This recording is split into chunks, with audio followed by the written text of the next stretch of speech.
درته پرېږدم کله کور چم مړه څوک داسې کوي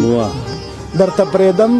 کله کور چم مړه څوک داسې کوي بس دې زه لاړم در نظم مړه څوک داسې کوي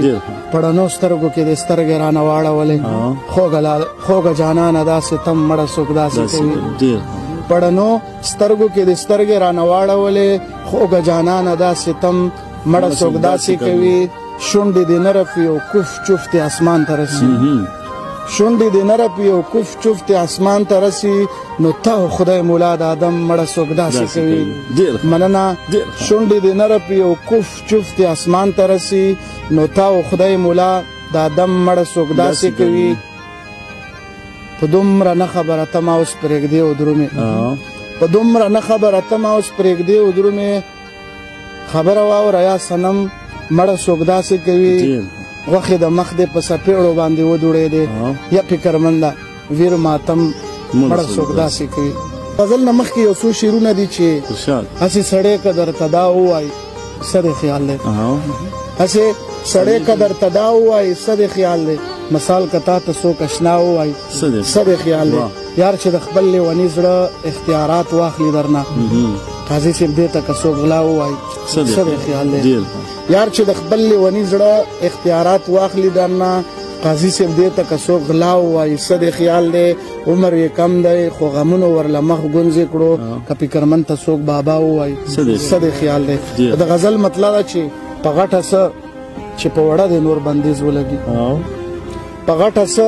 چې په وړه دې نور بندیز ولګي امن دې راشي په وسله دې نور بندیز ولګي لکه نختر دنګ دنګ زلمی راله ودوړول لکه نختر دنګ دنګ زلمی راله ودوړول د وخت سرکاره په نشه دې نور بندیز ولګي د خپل خوښې سنتي رواج دې عام شي دلته خو د سورې په دې رشته دې نور بندیز ولګي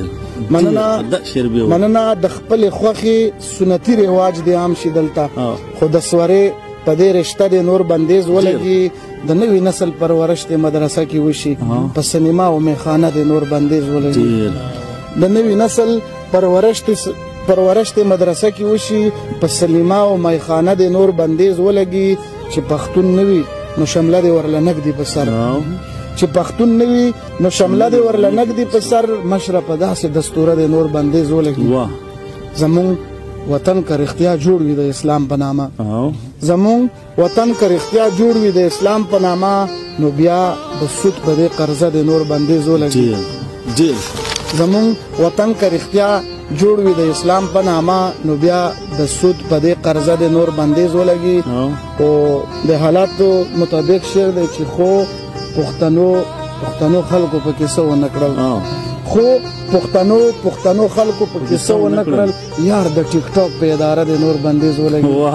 مننه خو پښتنو خلکو پکې څه ونه کړل